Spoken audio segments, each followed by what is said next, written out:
কুল ইয়া আইয়ুহান নাসু ইন্নী রাসূলুল্লাহি ইলাইকুম জামিআ। হে নবী, আপনি বলুন, ও মানব সকল, ও পৃথিবীর মানব সকল, আমি আল্লাহর পক্ষ থেকে তোমাদের সকলের জন্য আমি নবী হয়ে এসেছি। সকলের জন্য আমি রাসূল। যেহেতু বিশ্ব নবী, সেহেতু তার মুখ থেকে আল্লাহ পাক ইয়া কওমি বের করেন নাই, ও আমার জাতি, তা না।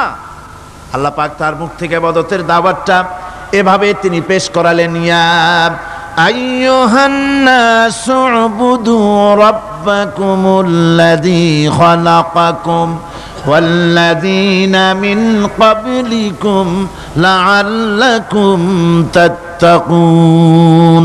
হে মানব সকল, হুজুরের মুখ থেকে আল্লাহ বের করছেন কি? হে মানব সকল, আইয়ুহান নাস, বিশ্বের সর্বকালের সকল যুগের মানুষকে ডাকা হচ্ছে, পৃথিবীর মানব মণ্ডলীকে ডেকে বলা হচ্ছে, আইয়ুহান নাস, হে মানব সকল, উবুদু রাব্বাকুমুল্লাযী খালাকাকুম, ইবাদত করো, গোলামি করো, দাসত্ব করো সেই রবের যে রব তোমাদেরকে সৃষ্টি করেছেন এবং তোমাদের পূর্বপুরুষদেরও যিনি সৃষ্টি করেছেন, তার ইবাদত করো, তার গোলামি করো। আমার বন্ধুগণ, এই কথাই আল্লাহ রাব্বুল আলামিন কোরআনে কারীমের বহু জায়গায় ইবাদতের কথা আমাদের শোনায়েছেন। ওয়া কাদা রাব্বুকা আল্লা তা'বুদু ইল্লা ইয়াহু, তোমার রবের পক্ষ থেকে কথা চূড়ান্ত হয়েছে, এ ফয়সালা হয়ে গিয়েছে, সিদ্ধান্ত হয়ে গিয়েছে যে একমাত্র ইবাদত করতে হবে আল্লাহ পাকের। ইবাদত করতে হবে কার? আল্লাহ পাকের। এই ইবাদতের অর্থটা কি? এই ইবাদতের মানে কি? মানে হচ্ছে জীবনের সব জায়গায় গোলামিটা হবে কার? আল্লাহর গোলামি হবে, আল্লাহর আনুগত্য হবে, অর্থাৎ আল্লাহর হুকুম মাফিক জীবন চালাতে হবে। সেই ইবাদত আমরা মনে করেছি নামাজ হচ্ছে ইবাদত, রোজা হচ্ছে ইবাদত, যাকাত হচ্ছে ইবাদত, সদকা ফিতরা ইত্যাদি হতেছে ইবাদত, এগুলিকে ইবাদত মনে করেছি। কিন্তু মনে রাখতে হবে, শুধু নামাজ, রোজা, হজ, যাকাত ইবাদত নয়, জীবনের মুসলমানদের সব কাজগুলি ইবাদতের মধ্যে হতে হবে, অর্থাৎ আল্লাহর হুকুম অনুযায়ী কাজ করলে তার নাম হবে ইবাদত। ব্যবসা করবেন, হুকুম মানবেন কার? জোরে কোন কার? জমিন চাষ করবেন, হুকুম মানবেন কার? আইন আদালত চালাবেন, কোর্ট কাছারি করবেন, আইন মানবেন কার? রাজনীতি করবেন, আইন মানবেন কার? সমাজনীতি চালাবেন, আইন মানবেন কার? জীবনের সব ক্ষেত্রে তার আইন মানতে হবে। আমরা এগুলিকে ইবাদত মনে করি না। আমাদের দেশের লোকেরা, এক শ্রেণীর লোকেরা এটাকে ইবাদত মনে করে না, ইবাদত মনে করে শুধুমাত্র নামাজ। আচ্ছা, নামাজ যদি শুধুমাত্র ইবাদত হয় তাহলে তার অর্থ কি দাঁড়াবে? তার অর্থ দাঁড়াবে এই যে 24 ঘন্টার ভিতরে নামাজ পড়তে সময় লাগে কতক্ষণ? কত? 5 ওয়াক্ত নামাজ পড়তে, উজু করে পবিত্র হয়ে জান নামাজ বিছায়া 5 ওয়াক্ত নামাজ পড়তে খুব বেশির বেশি 1 ঘন্টাই লাগুক। জি, 1 ঘন্টা, 100 ঘন্টা। তাহলে কি হলো অর্থ? অর্থ এই হবে, 24 ঘন্টার ভিতরে আপনি 1 ঘন্টা 100 ঘন্টার জন্য আল্লাহর গোলাম, বাকি 22.5 ঘন্টা 23 ঘন্টার জন্য শয়তানের গোলাম হতে রাজি আছেন কেউ? রোজা যদি শুধুমাত্র ইবাদতের নাম হয় তাহলে তার অর্থ দাঁড়াবে 12 মাসের ভিতরে 1 মাসের জন্য আপনি আল্লাহর গোলাম, আর 11 মাস শয়তানের গোলাম। কে কে হবেন হাত তুলে দেখান তো। বোঝে নাই সেজন্য হাত উঁচু করছে। বাকি 11 মাসের জন্য শয়তানের গোলাম হতে কেউ রাজি আছেন? তাহলে বোঝা যাচ্ছে নামাজ রোজাই শুধুমাত্র ইবাদত নয়। যেমন মানুষের হাত, এটার নাম কি? এটার নাম কি? এটার নাম কি? এক একটা অঙ্গের এক একটা নাম, চোখ, নাক, মুখ, হাত, পা, এক একটার এক একটা নাম। তাহলে মানুষটা কই? সবটা মিলে মানুষ, সবটা মিলে কি হলো? মানুষ হলো। অনুরূপ ভাবে নামাজ শুধু ইবাদত নয়, রোজা শুধু ইবাদত নয়, এগুলি হচ্ছে ইবাদতের অঙ্গ, ইবাদতের পার্ট। নামাজ, রোজা, হজ, যাকাত, সাদকা, ফিতরা, ভালোবাসা, মানুষের প্রতি ভালোবাসা, পরের উপকার করা, মা বাপকে মহব্বত করা, শ্রদ্ধা করা, ভালো কাজের আদেশ করা, অসৎ কাজের নিষেধ করা, এই সমস্ত কাজগুলো মিলিয়ে হচ্ছে ইবাদত। কথা বুঝতে পেরেছেন? এই অর্থে নামাজ পড়াও ইবাদত, নামাজ না পড়াও ইবাদত, রোজা রাখাও ইবাদত, রোজা না রাখাও। মনের মধ্যে চিন্তায় পড়ে গেছেন হয়তো এখন যে নামাজ পড়া তো ইবাদত বুঝলাম, না পড়া ইবাদত, এ আবার কোন ফতোয়া দিলেন? রোজা রাখা ইবাদত আবার না রাখা ইবাদত, এটা কেমন কথা বললেন? চিন্তা আসতে পারে। হ্যাঁ, কথা ঠিকই, নামাজ পড়া ইবাদত, না পড়াও ইবাদত। সর্বক্ষণ আপনি নামাজ পড়েন জায়েজ আছে, কিন্তু 24 ঘন্টার ভিতরে 3টা সময় নামাজ পড়া হারাম। কোন কোন সময়? ঠিক সূর্য উদয় হওয়ার সময়, ঠিক সূর্য মাথার উপরে থাকার সময়, আর ঠিক অস্তগামী হওয়ার সময়। এই 3 সময় নামাজ পড়া সম্পূর্ণ নিষিদ্ধ। এই 3 সময় নামাজ না পড়াটাই ইবাদত। আল্লাহর হুকুম মানতেছেন, নিষেধ করা হয়েছে নামাজ পড়ো না, পড়বেন না। আবার রোজা রাখা, সারা বছর রোজা রাখেন, সওয়াব হবে, কিন্তু বছরের 2 ঈদের 5 দিন রোজা রাখাকে হারাম করা হয়েছে।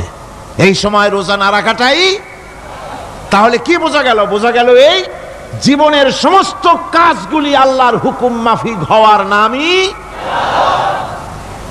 আপনি ব্যবসা করতে যাবেন, ওজনে যদি কম না দেন, খাদ্যে যদি ভেজাল না দেন, আর আপনি যদি সততাপূর্ণ ব্যবসা করেন, যতক্ষণ ব্যবসার ওই দোকানে বসা থাকবেন, ফ্যাক্টরিতে বসা থাকবেন, ততক্ষণ পর্যন্ত আপনার ইবাদত হবে।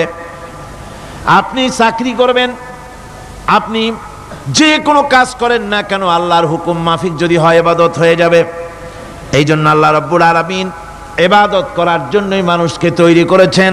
মানুষের কাজ হলো আল্লাহর গোলামি করা, আল্লাহর হুকুম পালন করা। এই হুকুম পালন করতে গিয়ে আল্লাহ পাক হুকুম পালনের জন্য বলছেন, ওয়াবুদুল্লাহ ওয়া লা তুশরিকু বিহি শাইআ। ওয়াবুদুল্লাহ, আল্লাহর ইবাদত করো, আল্লাহর গোলামি করো, আর তার সাথে কোনো শরীক স্থাপন করো না। পৃথিবীর মধ্যে আমরা তো সুখ শান্তি চাই, দুনিয়ায় দুমুঠো খেতে চাই।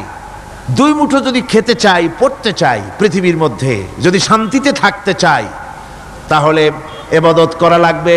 ইবাদত করলেই খাবার পাওয়া যাবে। ইবাদত করলে কি পাওয়া যাবে? খাবার পাওয়া যাবে। আল্লাহ রাব্বুল আলামিন কোরআনে কারীমের মধ্যে বলেছেন, ফালইয়াবুদু রাব্ব হাযাল বাইত আল্লাযী আত'আমাহুম মিন জু'ইন ওয়া আমানাহুম মিন খাউফ। কুরাইশদেরকে বলছেন, ও কুরাইশরা, এই ঘরের মালিকের ইবাদত করো। কোন ঘর? কাবা ঘর। এই কাবা ঘরের মালিক কে? আল্লাহ। এই ঘরের মালিকের ইবাদত করো। কি হবে তাহলে? এই ঘরের মালিকের ইবাদত যদি করো, দাসত্ব যদি করো, আনুগত্য যদি করো, তার গোলামি যদি করো, তাহলে কি হবে? আল্লাযী আত'আমাহুম মিন জু', তিনি তোমাদের ক্ষুধার সময় খেতে দিবেন। সুবহানাল্লাহ কর। ক্ষুধার সময় খাবার পাবে। ওয়া আমানাহুম মিন খাউফ, আর যখন বিপদ আসবে, মুসিবত আসবে, সন্ত্রাস সৃষ্টি হবে, বিপদ মুসিবত আসবে, ভীতি আসবে, ভীতির সময় আমন আমান, নিরাপত্তা পয়দা করে দিবেন আল্লাহ সুবহানাহু ওয়া তাআলা এই ইবাদতের মাধ্যমে। সুতরাং আমার ইবাদত করো। আর যদি জান্নাতে যেতে চাও, কি বলেন, আমরা কি বেহেশতে যেতে চাই? আর যারা কথা কইলেন না, আমরা কি জান্নাতে যেতে চাই? অবশ্যই আল্লাহর জান্নাতে যেতে চাই। আল্লাহ পাক বলেন, আমার জান্নাতে যদি যেতে চাও, তাহলে ইবাদত করা ছাড়া পথ নাই।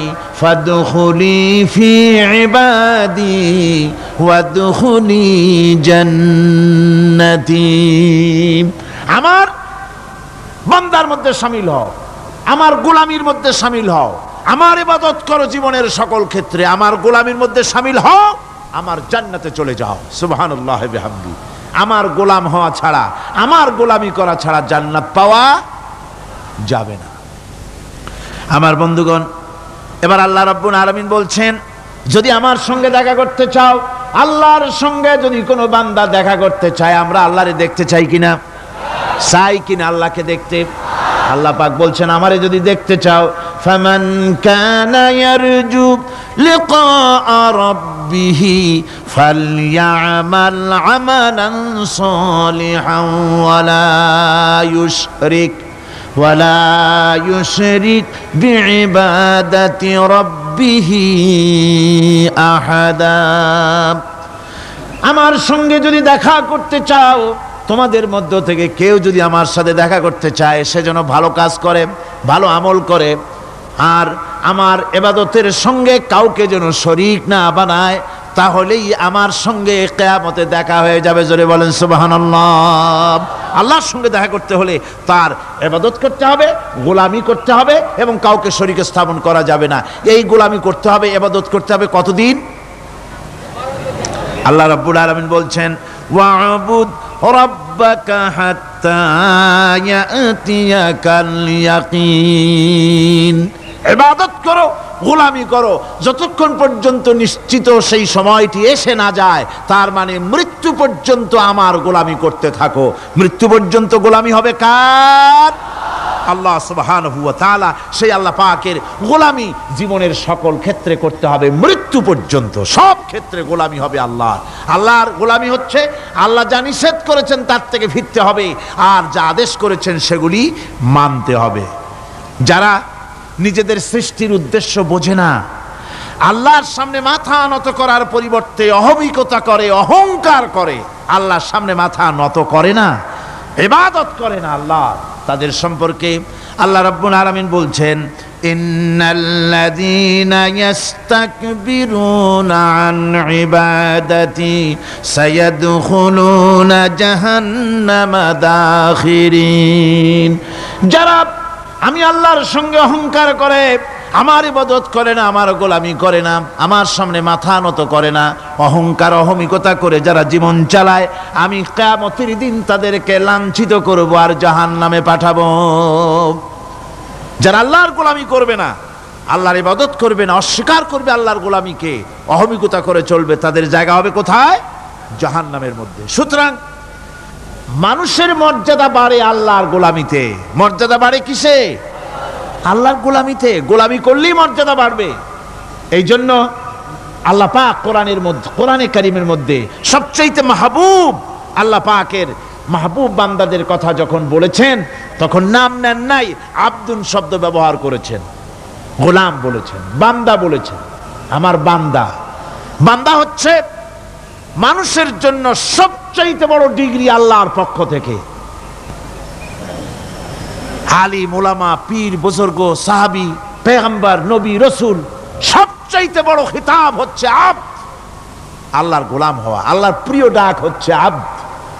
মানুষকে আল্লাহ যাকে সবচাইতে বেশি ভালোবাসেন, যাদেরকে বেশি ভালোবাসেন, তাদেরকে আব্দ বলেছেন। কি বলেছেন বলুন? আব্দ, বান্দা।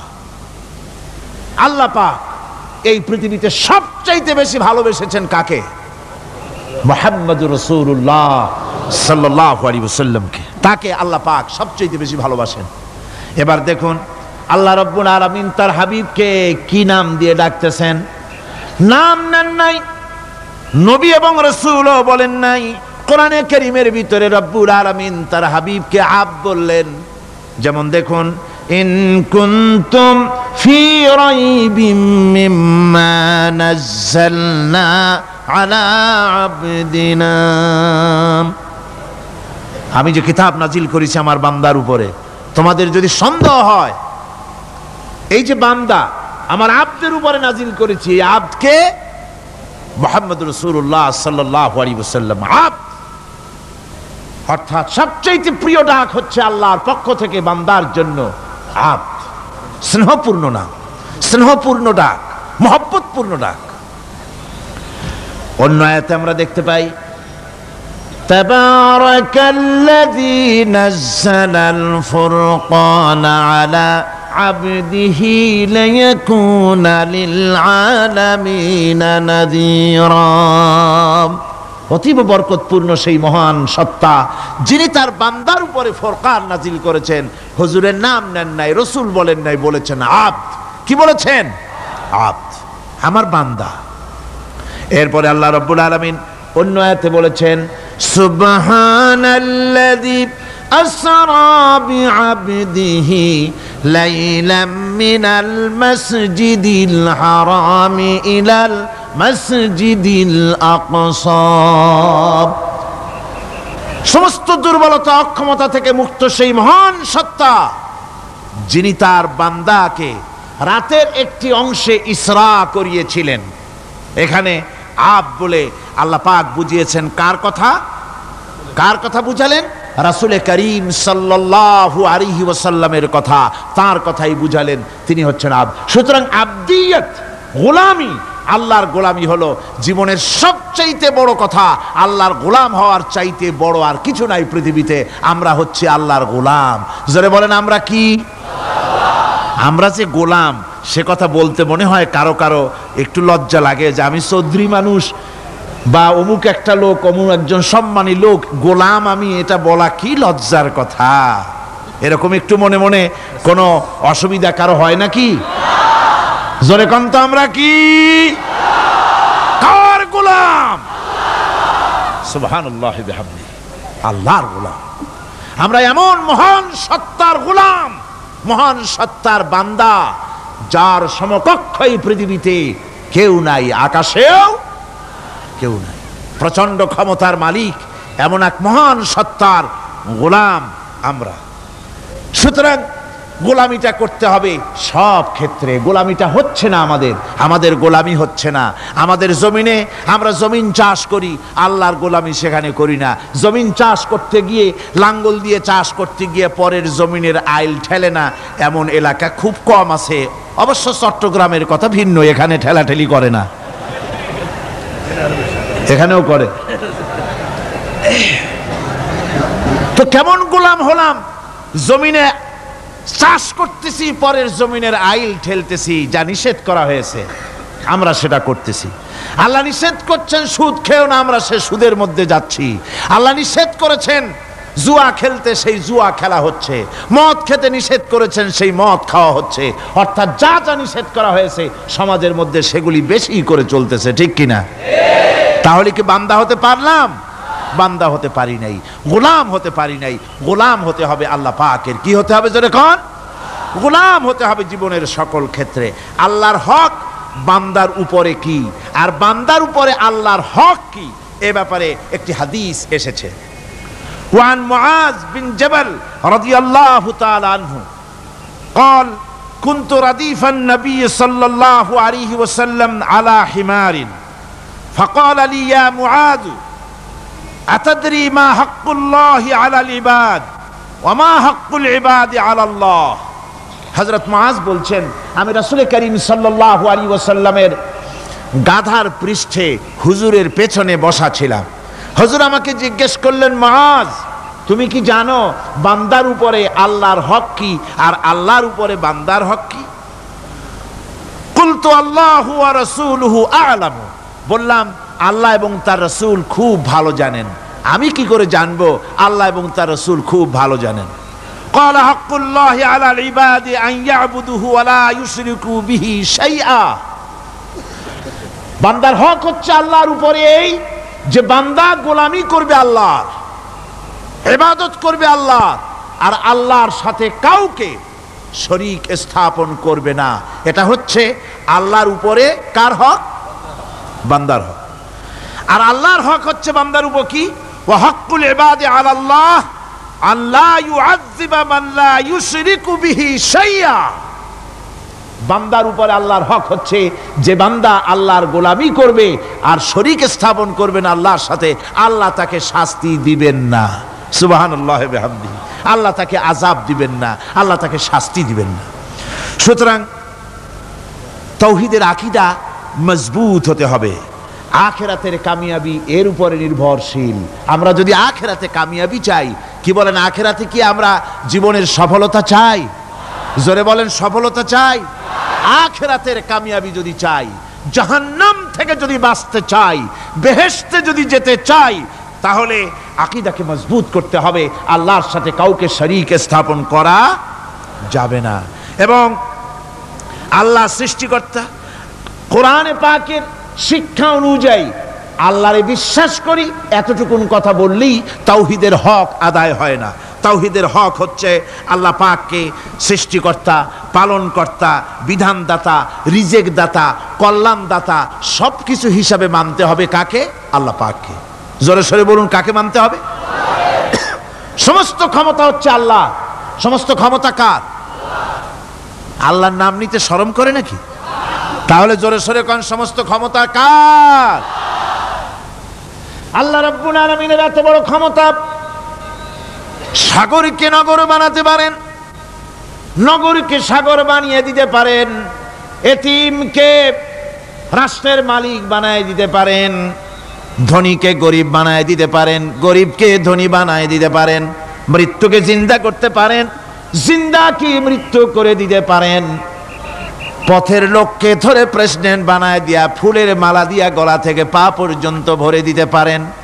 আবার আল্লাহ যদি নারাজ হয়ে যান, প্রেসিডেন্টের ফুলের মালার পরিবর্তে জুতার মালা গলায় দিয়া জেলখানার মধ্যে ঢুকাইয়া দিতে পারেন। তাহলে ক্ষমতাটা কার? বিশ্বাস করেন?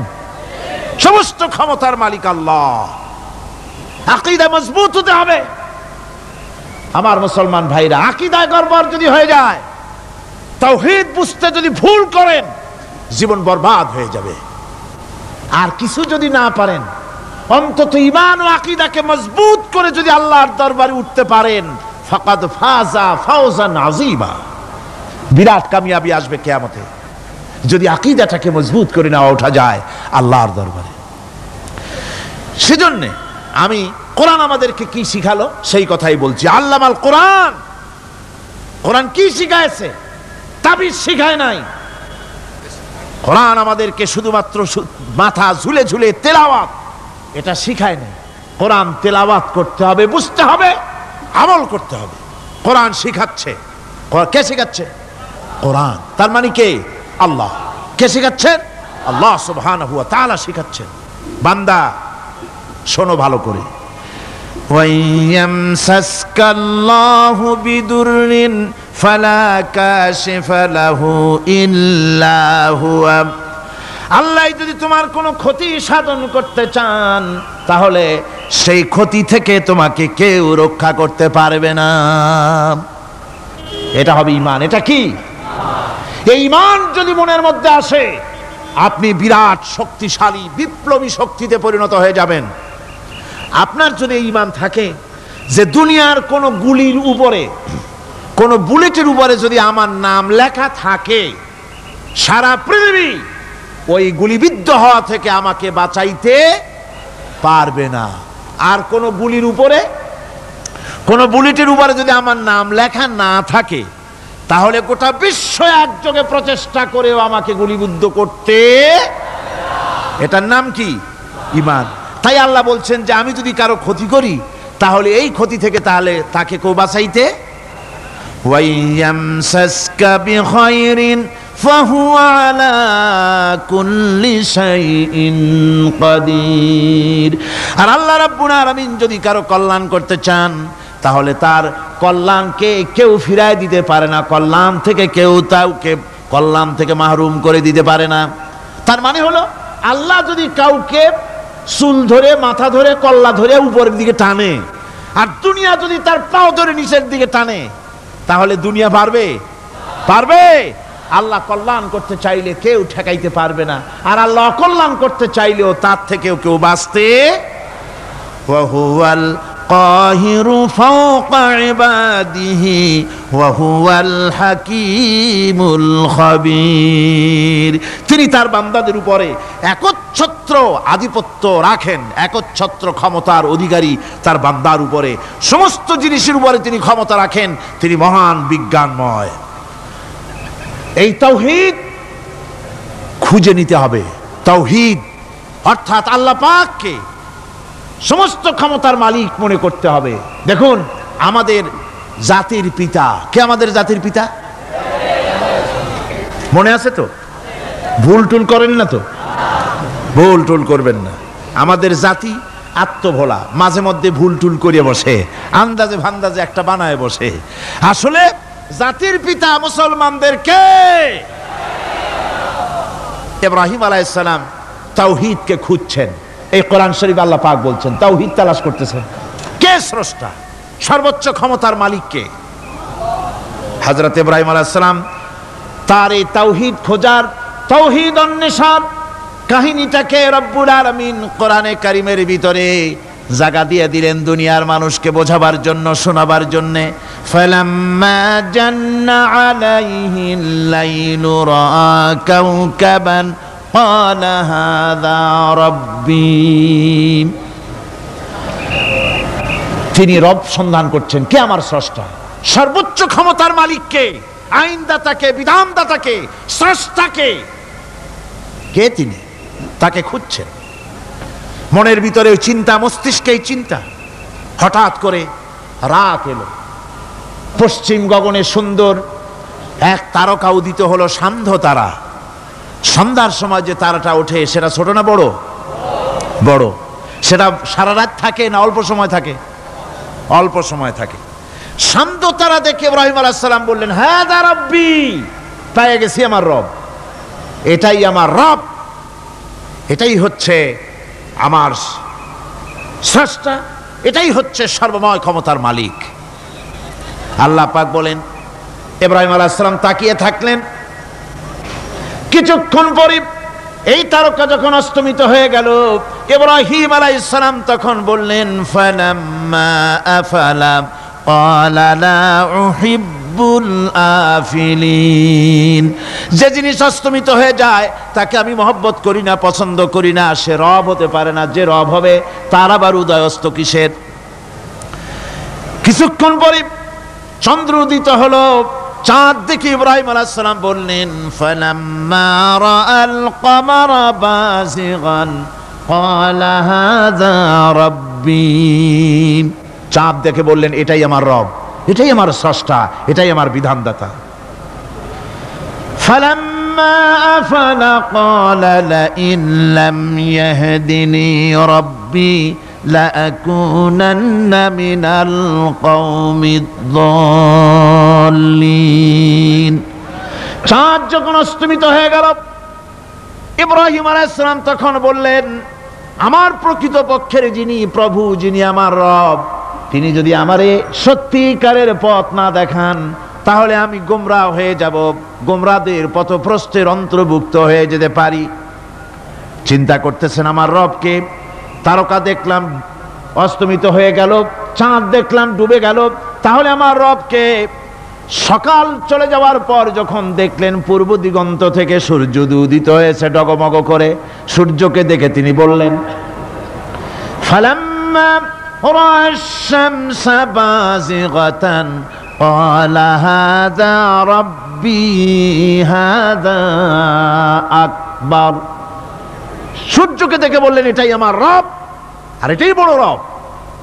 যেহেতু চাঁদের আলো ছিল স্নিগ্ধ, সূর্যের আলো অত্যন্ত প্রখর, চাঁদের দিকে তাকানো যেত, সূর্যের দিকে তাকানো যায় না, এটাই আমার রব এবং বড় রব। হযরত ইব্রাহিম আলাইহিস সালামের এই ভুলও ভেঙে গেল।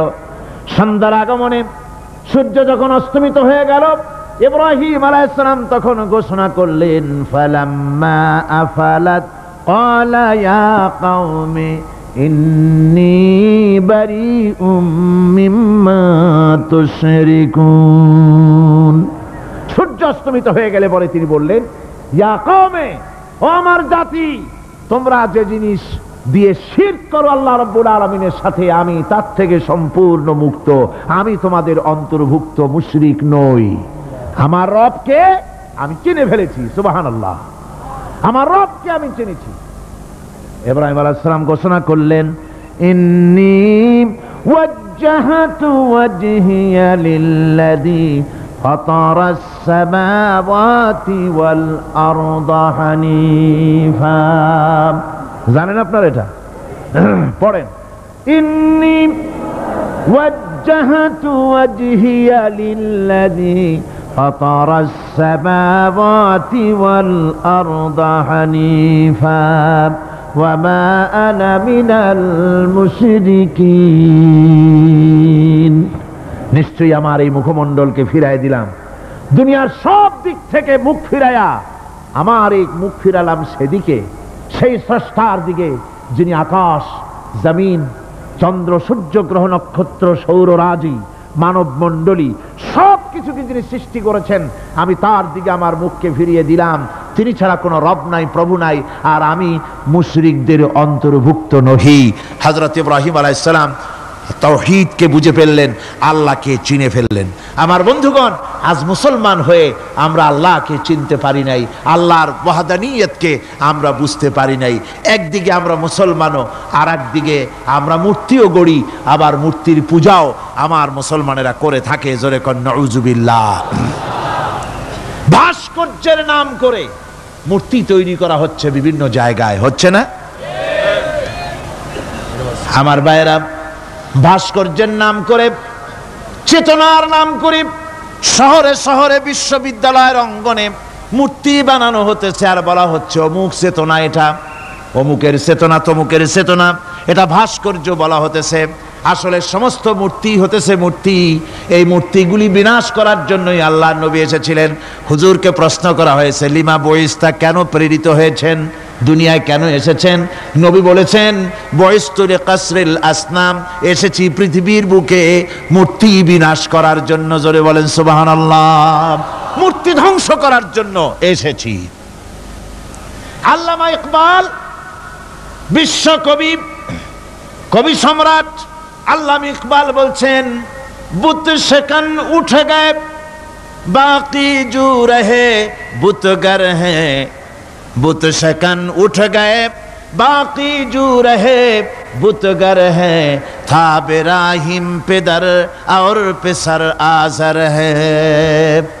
बुत शकन उठ गए, যারা প্রতিমা ভাঙতে এসেছিল পৃথিবীতে তারা বিদায় হয়ে গিয়েছেন।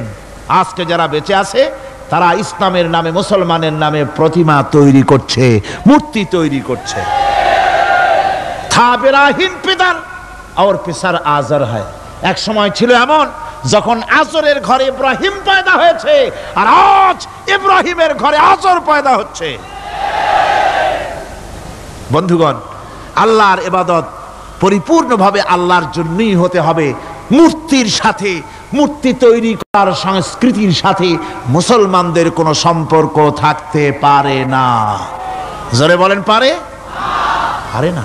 বিশ্ববিদ্যালয়ের অঙ্গনে, রাস্তার মোড়ে মোড়ে চেতনার নাম করে মূর্তি যারা বানাচ্ছেন গায়ের জোরে, আল্লাহর কসম, আল্লাহর দরবারে উঠতে হবে একদিন, সেদিন মজা টের পাবে। কারে বলে চেতনা? মূল চেতনা তো সেদিন জাগ্রত হবে। আজকে তো আসল চেতনা আসে নাই, চেতনা হবে সেই দিন। চেতনা কারে কয়? চেতনা কত প্রকার এবং উহা কি কি উদাহরণ সহরে বুঝাইয়া দেওয়া হবে। আমার ভাইরা, মাথা জায়গায় যেয়ে দেখবেন কি, শুধু মাথাই দেখবেন, আপনারও একটা মাথা, দেখবেনও মাথা। আল্লাহ পাক তো গোটা ময়দান ভরে দিয়েছেন, আলহামদুলিল্লাহ। আমি প্রথম দিন বলেছিলাম, কোরআনের মাহফিলের চাইতে শ্রেষ্ঠ মাহফিল আল্লাহর আকাশের নিচে জমিনের উপরে আর নাই। হাদিস শরীফের ভিতরে এসেছে, এই মাহফিলে যখন আপনি আসতেছিলেন, হাজার হাজার ফেরেশতা আপনার পেছনে পেছনে এসেছে, আপনার আমল নামায় নেকি লিখেছে। রাসূলুল্লাহ বলছেন, বান্দারা যখন কোরআন শোনার জন্য, আল্লাহর জিকিরের জন্য, কোরআনের জন্য যখন বসে যায়, আল্লাহর রহমতের ফেরেশতারা মাহফিলের চতুর্দিকে তারা ঘিরে দাঁড়িয়ে যায় আকাশ পর্যন্ত। এই মাহফিল ঘেরাও হয়ে আছে ফেরেশতা দিয়া। কি দিয়া? কার কথা? আল্লাহ রাসূলের কথা। ফেরেশতা দিয়ে গোটা মাহফিল ঘেরাও হয়ে আছে, আকাশ পর্যন্ত তারা দাঁড়িয়ে আছে। ফেরেশতারা বলতে থাকে, রব্বুল আলামিন, তোমার বান্দারা যতক্ষণ রাস্তায় ছিল ততক্ষণ নেকি লিখেছি, এখন মাহফিলে বসে গেছে, এখন কি করি? আল্লাহ পাক বলেন, আমার ফেরেশতারা, আমার বান্দারা যতক্ষণ মাহফিলে বসে থাকবে, ওদের প্রত্যেক শ্বাস এবং প্রশ্বাসের বিনিময় 10-10 করে নেকি লিখতে থাকো। প্রত্যেকটি শ্বাস প্রশ্বাসের বিনিময় নেকি লেখা হচ্ছে। সুবহানাল্লাহ। আপনারা পাড়ায় জান্নাতে বসে আছেন। মাজালিসুল ইলম হিয়া রাউদাতুম মিন রিয়াদিল জান্নাহ, এটা জান্নাতের টুকরায় আপনারা বসে আছেন। জোরে কোন সুবহানাল্লাহ। কারো বাপের কথা বলা হচ্ছে না, কার্ল মার্কসের কথা নয়, লেনিনের কথা নয়, পৃথিবীর কোন মানুষের কথা নয়, কথা হচ্ছে আমার আল্লাহর কথা। কার কথা? আর হচ্ছে তার হাবিব বিশ্ব নবী জনাব মুহাম্মদ রাসূলুল্লাহ সাল্লাল্লাহু আলাইহি ওয়াসাল্লামের কথা। আমার ভাইয়েরা, সুতরাং তাওহীদ তাওহীদ তাওহীদকে বুঝতে হবে, বিশ্বাস করতে হবে, তাওহীদের উপরে জীবন গড়তে হবে। তাওহীদ হচ্ছে বিশ্ব মানবতার জন্য ঐক্যের প্রতীক। তাওহীদই পারে বিশ্ব মানবতাকে ঐক্যবদ্ধ করতে, আর কোনো জিনিসই পারে না। আমার ভাইরা, কোরআনে কারীম বলছে, কুল ইয়া আহলাল কিতাবি তাআলাউ ইলা কালিমাতিন সাওয়াইম বাইনানা ওয়া বাইনাকুম আল্লা না'বুদা ইল্লাল্লাহ। ঐক্যের কথা, বিশ্বব্যাপী মানব মণ্ডলীর ঐক্যের কথা, ইউনিটির কথা,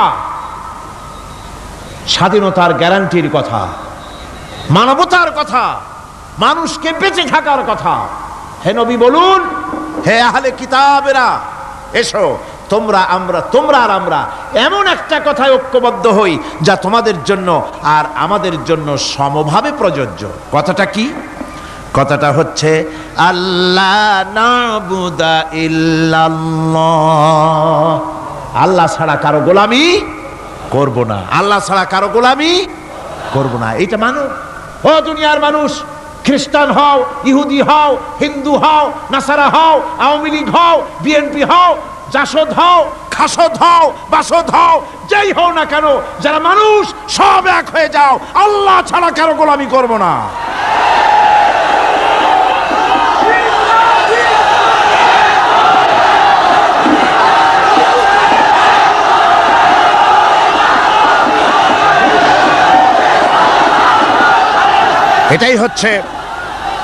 এটাই হচ্ছে আল্লাহ পাকের পক্ষ থেকে গোটা বিশ্ব মানবতার ঐক্যের বাণী, বিশ্ব মানবতার ঐক্যের কথা। আল্লাহ না'বুদা ইল্লাল্লাহ, আল্লাহ ছাড়া কারো গোলামি করব না। এ কথা মানতে কারো অসুবিধা আছে? তিনি স্রষ্টা সুবহানাহু ওয়া তাআলা। তিনি বলছেন, পৃথিবীর মানুষেরা তোমাদের সৃষ্টি করেছি আমি, সুতরাং ঘোষণা করো আল্লাহ ছাড়া কারো গোলামি করব না। সকলের জন্য কি সুন্দর কথা, সাওয়াইম বাইনানা ওয়া বাইনাকুম, তোমাদের জন্য আর আমাদের জন্য সমান। তোমরাও আল্লাহরে মানো, আমরাও আল্লাহরে মানি, সুতরাং আল্লাহর গোলামি করতে অসুবিধা কোথায়? ওয়ালা নুশরিকা বিহি শাইআ, আর আল্লাহর সাথে কারো শরীক স্থাপন করো না। ولا يتخذ بعضنا بعضا أربابا من دون الله, আর আল্লাহ ছাড়া কাউকে রব বলে মেনে নেব না, সুপার পাওয়ার বলে মেনে নেব না, আইনদাতা বিধানদাতা হিসেবে মেনে নেব না।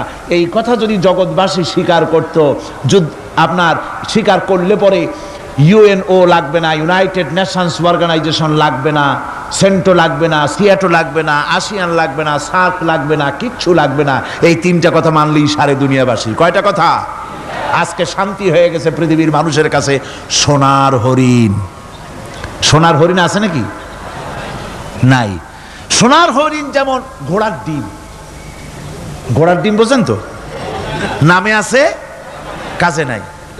সোনার হরিণ ওই রকম। শান্তি আজকে পৃথিবীর মানুষের কাছে সোনার হরিণ। শান্তির জন্য কত চেষ্টা করলো পৃথিবীর মানুষ। লিগ অব নেশনস তৈরি হলো, ইউনাইটেড নেশনস অর্গানাইজেশন তৈরি হলো, সেন্টো, সিয়াটো, আসিয়ান, সার্ক, কত কিছু হলো। 7টা দেশ মিলে সার্ক তৈরি করলো। শান্তির জ্বালায় আমরা অস্থির নাকি আমার বন্ধুগণ? সুতরাং আজকে 3টা কথায় পৃথিবীর শান্তি ফিরে আসতে পারে। কয়টা কথা? মাত্র 3টি কথায় এই উত্তপ্ত পৃথিবী, অশান্ত পৃথিবী, পৃথিবীর এই অশান্তিময় প্রজ্বলিত পৃথিবী, মানুষেরা যেখানে জ্বলছে আর জ্বলছে, সেই পৃথিবীতে শান্তি আসতে পারে মাত্র 3টি কথায়। আল্লাহ না'বুদা ইল্লাল্লাহ, আল্লাহ ছাড়া কারো গোলামি করব না, আর আল্লাহর সাথে কাউকে শরীক স্থাপন করব না, আল্লাহ ছাড়া কারো প্রভুত্ব মানব না। 3টা কথায় পৃথিবীতে আবার শান্তি ফিরে আসতে পারে। সুতরাং আমি তাওহীদের কথা আপনাদের বলতেছিলাম। কিসের কথা বলতেছি? তাওহীদ। তাওহীদ প্রতিষ্ঠিত হলে কেউ কারো উপরে প্রভুত্ব করতে পারবে না। এখন আল্লাহর তাওহীদের স্বরূপ ছোট্ট একটি সূরার মধ্যে ফুটে উঠেছে। আল্লাহর প্রভুত্ব কায়েম হলে অসুবিধা হয় না কেন? কারণ হলো দুনিয়ায় মানুষ যত আছে সমস্ত মানুষের দুর্বলতা আছে। আছে তার দুর্বলতা। আমি এই দৃষ্টান্তটা আরো এক বছর মনে হয় এখানে দিছিলাম, আবারও বলি। সেটা হলো এই যে এই চট্টগ্রামে মেয়র পদে নির্বাচনের কি কয় সিটি কর্পোরেশনের নির্বাচন আসছে না? মেয়র পদে অনেকে দাঁড়াইছেন, দাঁড়াইয়া সব নির্বাচনী ওয়াদা করছেন। কেউ বলছে চট্টগ্রামকে সোনা দিয়ে মুড়িয়ে দেব, কেউ বলছে চিটাগং শহরকে আপনাদের লোট্টা ফিশ আর কেনা লাগবে না, বাড়ি বাড়ি পৌঁছায় দেবো, শুটকি মাছ খাওয়াই দেবো খুব ভালো করিয়া, রাস্তাঘাটের অভাব হবে না, আনন্দের চোটে ফুর্তির চোটে আরামের চোটে শুধু শীত হয়ে মরবেন। বুঝলেন?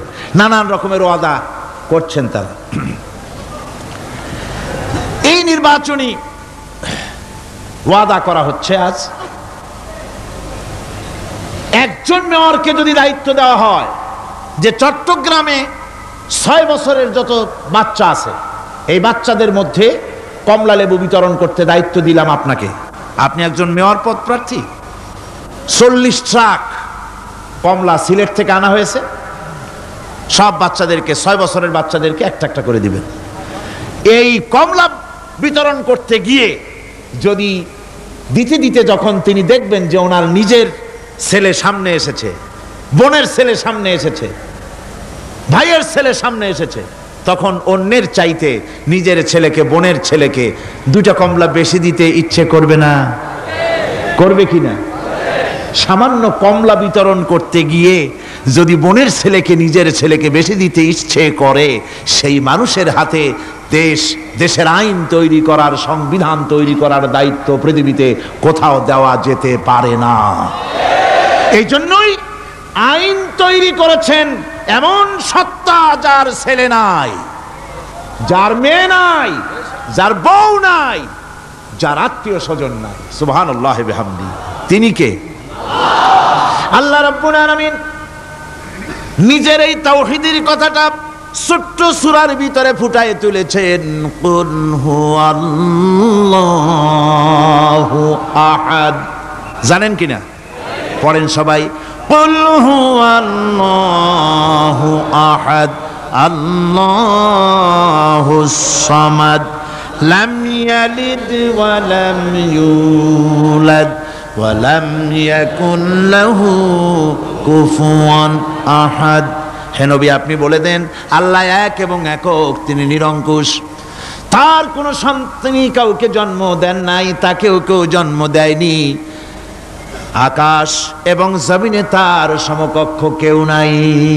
তিনি কারো মুখাপেক্ষী নন, তিনি কাউকে জন্ম দেন নাই, তাকেও কেউ জন্ম দেয়নি, আকাশ আর জমিনে তার সমকক্ষ কেউ নাই।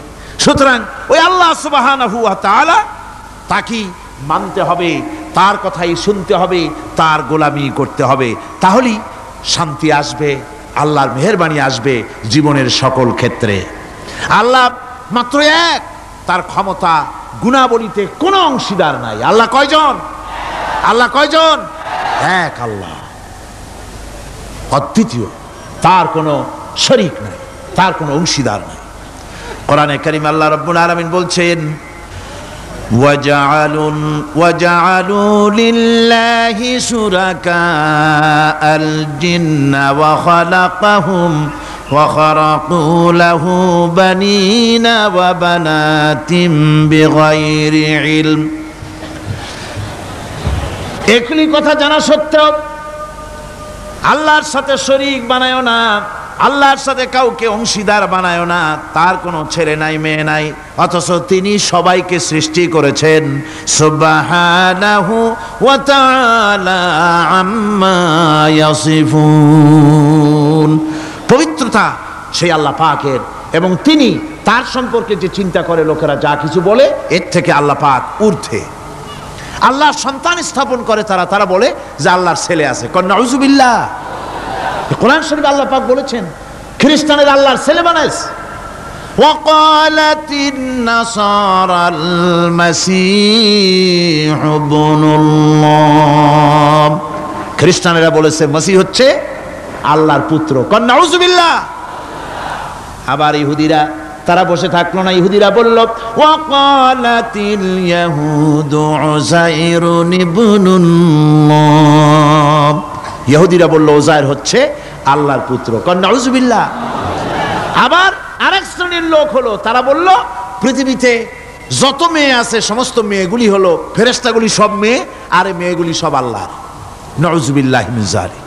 আল্লাহ রাব্বুল আলামিন প্রতিবাদ করলেন আলাকুমুয যাকারু ওয়া লাহুল উনসা তিলকা ইযান কিসমাতুন দিযা।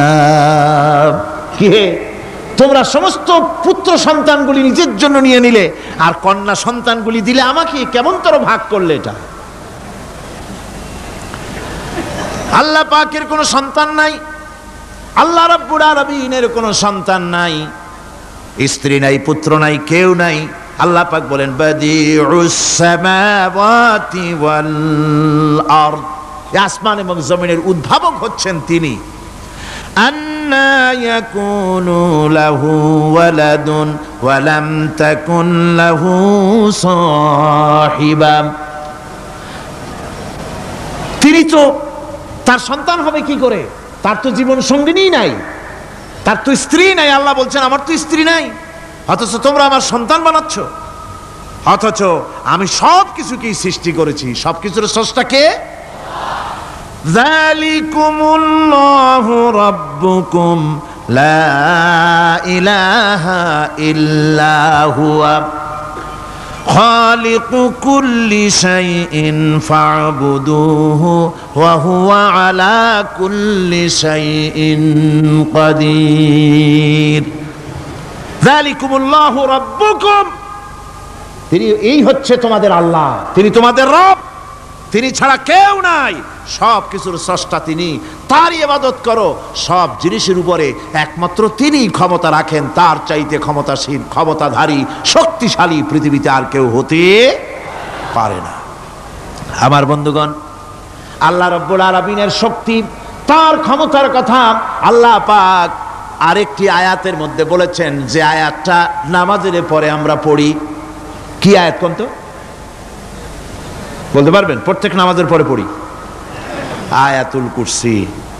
আয়াতুল কুরসি এমন একটা আয়াত, এই আয়াতটি সম্পর্কে রাসূল করিম সাল্লাল্লাহু আলাইহি ওয়াসাল্লাম বলেছেন, ফরজ নামাজের পরে, প্রত্যেক ফরজ নামাজের পরে যে ব্যক্তি আয়াতুল কুরসি পড়বে, আল্লাহ রাব্বুল আলামিন কিয়ামতের দিন আল্লাহর তার প্রতি দায়িত্ব হবে একটাই, যে আল্লাহ পাক ওই ব্যক্তিকে জান্নাত দিয়ে দিবেন।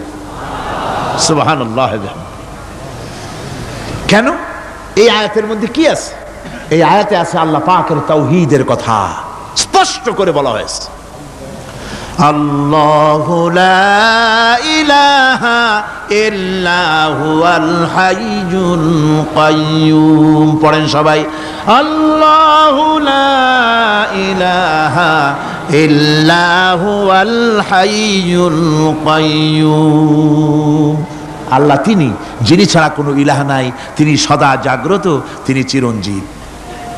লা তাখুযুহু সিনাতুন ওয়ালা নাওম। আল্লাহ ঘুমায়, আল্লাহ তন্দ্রা যান, আল্লাহ জিমায়, আল্লাহর জিমানি নাই, আল্লাহর তন্দ্রা নাই, আল্লাহ ঘুমান না। সুবহানাল্লাহি ওয়া বিহামদিহি। অহরহ তার সামনে রয়েছে গোটা পৃথিবী, গোটা আকাশ জমিন, সমস্ত সৃষ্টি জগৎ তার সামনে। তিনি ঘুমান না, তার কোনো তন্দ্রা নাই, তার কোনো নিদ্রা নাই। আল্লাহ কোথায় আছে? আল্লাহ কোথায়? এটি আকীদার প্রশ্ন, এটি আকীদার প্রশ্ন। আপনাকে বুঝতে হবে, জানতে হবে আল্লাহ কোথায়। আল্লাহ পাক হচ্ছেন আলাল আরশি ইস্তাওয়া, আল্লাহ পাক আরশে আজিমে সদা সর্বত্র বিরাজিত। এ কথার অর্থ কি? এটার অর্থ হলো আল্লাহ পাকের ইলম মুহাইয়া করে রেখেছে গোটা সৃষ্টি জগৎকে, তার ইলমের ভিতরে রয়েছে সব। কথা বুঝতে পেরেছেন? যদি বলেন আল্লাহ সব জায়গায় আছে, তাহলে তো পানির মধ্যে, বাথরুমের মধ্যে, ঘরের মধ্যে, সব জায়গায় আল্লাহ পাককে থাকতে হয়। যে সব জায়গা অবাঞ্ছনীয়, অবান্তর জায়গা, সেসব জায়গায় আল্লাহকে থাকতে হয়। মূল কথা হচ্ছে আল্লাহ সব জায়গায় আছেন, তার অর্থ আল্লাহ পাক আরশের উপরে আছেন। আরশ ইস্তাওয়া, তিনি সর্বত্র বিরাজমান। এ কথার অর্থ হলো আল্লাহর ইলমে, আল্লাহর জ্ঞানের মধ্যে, আল্লাহর নজরের সামনে, আল্লাহর চোখের সামনে গোটা সৃষ্টি জগৎ রয়েছে। সুবহানাল্লাহ ওয়া বিহামদিহি। সুতরাং তার ঘুম নাই, তার নিদ্রা নাই, তার তন্দ্রা নাই। তাই বলে মাঝে মধ্যে খুব ক্লান্ত হন নাকি? না, ক্লান্তি তাকে স্পর্শ করে না। আল্লাহ পাক বলেন লাহু মা ফিস সামাওয়াতি ওয়া মা ফিল আরদ, আকাশ আর জমিন কার? মান যাল্লাযী ইয়াশফাউ ইনদাহু ইল্লা বিইযনিহি। আল্লাহ পাক বলছেন, কে আছে এমন তার দরবারে তার অনুমতি ব্যতীত সুপারিশ করতে পারে এমন অধিকারও কারো নাই। কিয়ামতের দিন অনেকে মনে করে তো যে অনেক হুজুরদের কাছে মুরিদ হয়ে গেছি, আমারে আর পায় কেডা। কিয়ামতের দিন হুজুররা একজনে ধরবে এক হাত, আর এক হুজুরে ধরবে আর এক হাত, আর দুই হুজুরে ধরবে দুই ঠ্যাং, এরকম চ্যাংদোলা করে ফিকে মারবে, জান্নাতের বারান্দায় গিয়ে মামু বাড়ির মতো সব রিগো লাগাবো। এত সহজ না, এত সহজ নয়। আল্লাহ পাকের পারমিশন ছাড়া কোন পয়গম্বর আল্লাহর সামনে কথা বলতে সাহস পাবেন না। সুবহানাল্লাহ ওয়া বিহামদিহি। আলেম পীর দরবেশ তো দূরের কথা,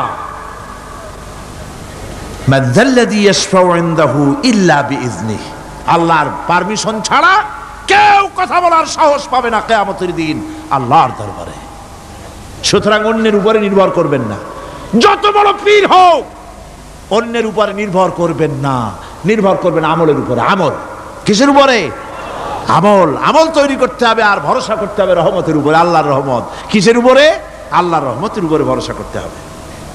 আমার ভাইরা, আল্লাহ পাক বলেন ইয়ালামু মা বাইনা আইদিহিম ওয়া মা খালফাহুম, বান্দার অগ্রপশ্চাৎ সবই তিনি জানেন। বান্দার সামনে পেছনে ডানে বামে সব খবর তিনি রাখেন। ওয়ালা ইউহিতুনা বিশাইইম মিন ইলমিহি ইল্লা বিমা শাআ, আল্লাহর জ্ঞাত বিষয়সমূহের মধ্যে মানুষের কোনো অধিকার নাই আল্লাহর জানা বিষয়গুলি আয়ত্ত করে, এমন অধিকার কোনো মানুষের নাই। তবে আল্লাহ ইচ্ছে করে যদি কিছু তার নিজের জ্ঞান থেকে জানান, সেটা স্বতন্ত্র কথা।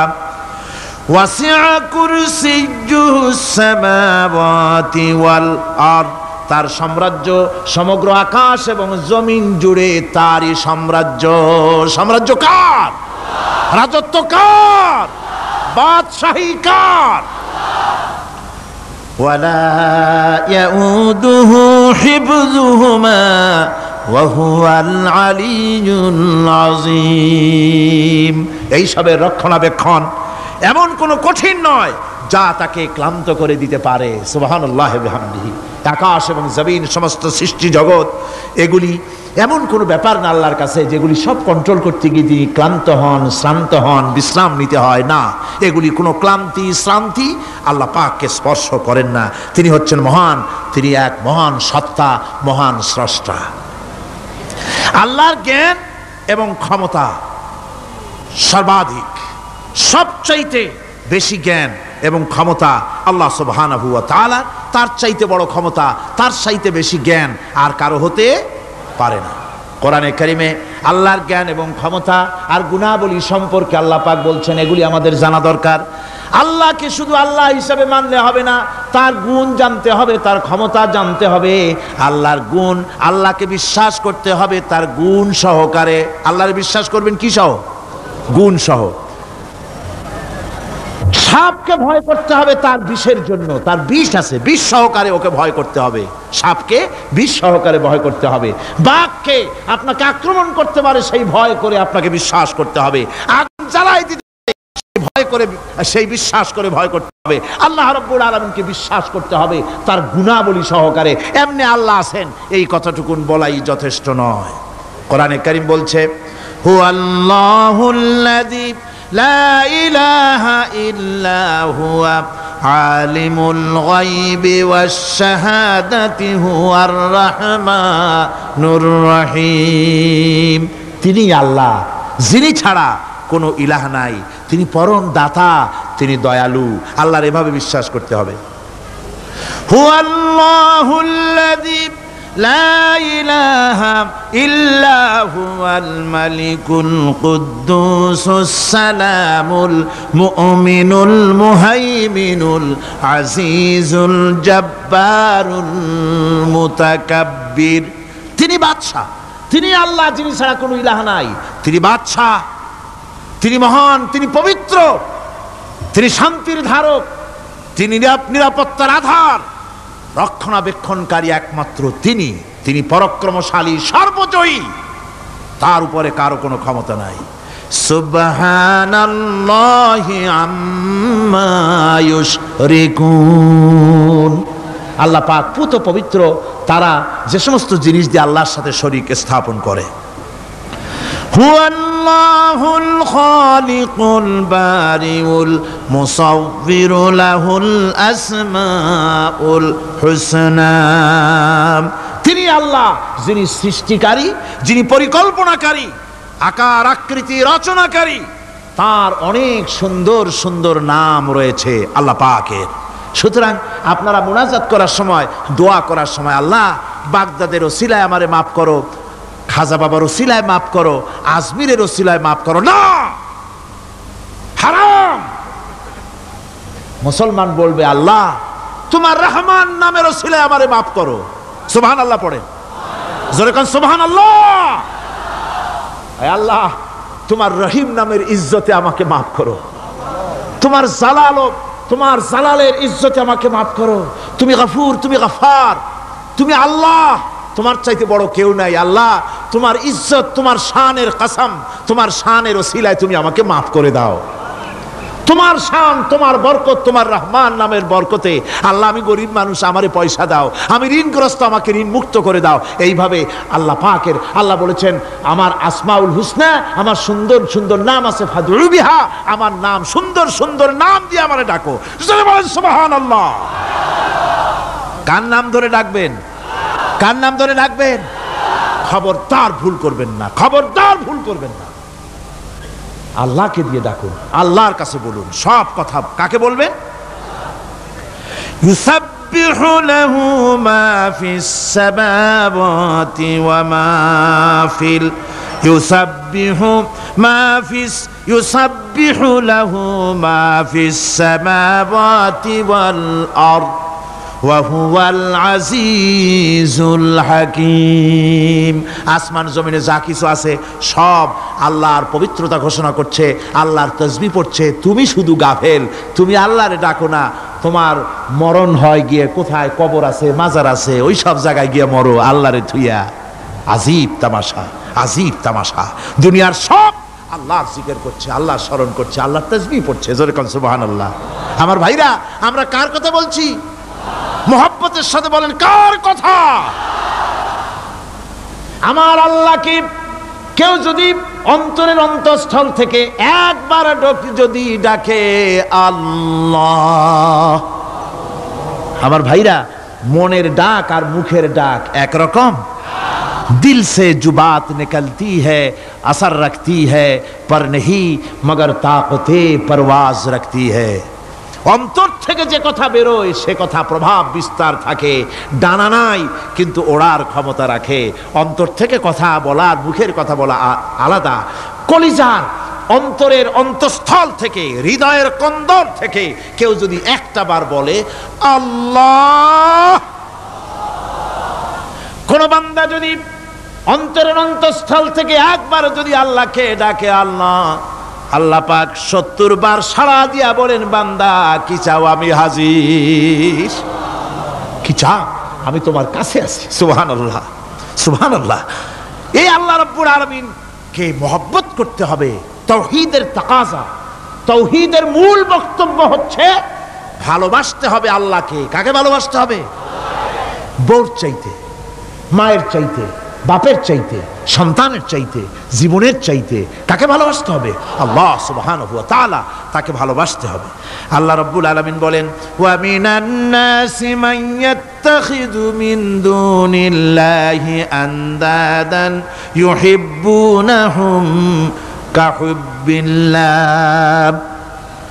আল্লাহর যারা আল্লাহ ছাড়া অপর শক্তিকে আল্লাহর প্রতিদ্বন্দ্বী মনে করে, তারা আল্লাহকে ছেড়ে অন্যকে বেশি ভালোবাসে। আর ইমানদাররা কি করে? ওয়াল্লাযীনা আমানু আশাদ্দু হুব্বান লিল্লাহ।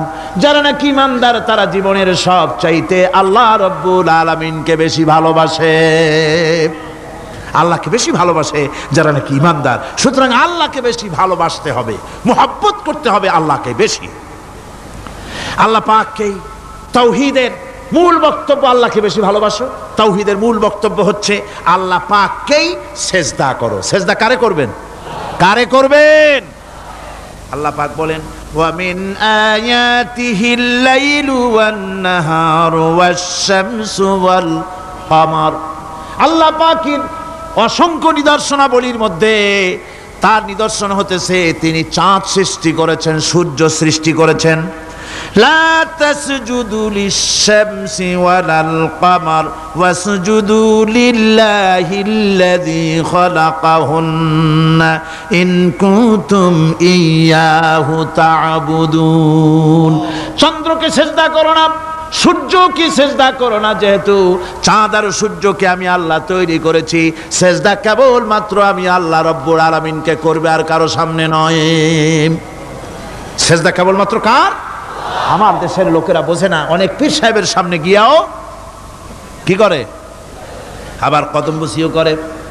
কদম বুসি করতে গিয়া সেজদার মতো হয়ে যায়, মাথা নিচু করে। যে ব্যক্তি কদম বুসি করতে গিয়া মাথা নিচু করলো আর যার করলো সে যদি বাধা না দিল, তাহলে সে কদম বুসি যে করলো আর বাধা যে দিল না, দুইজন কুফরির মধ্যে শামিল হয়ে গেল।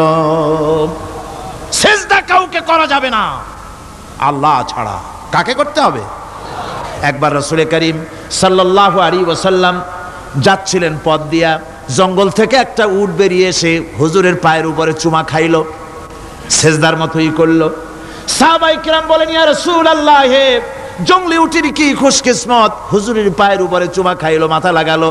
হুজুর যদি অনুমতি দিতেন আপনারে সেজদা দিয়ে আমরা ধন্য হতাম।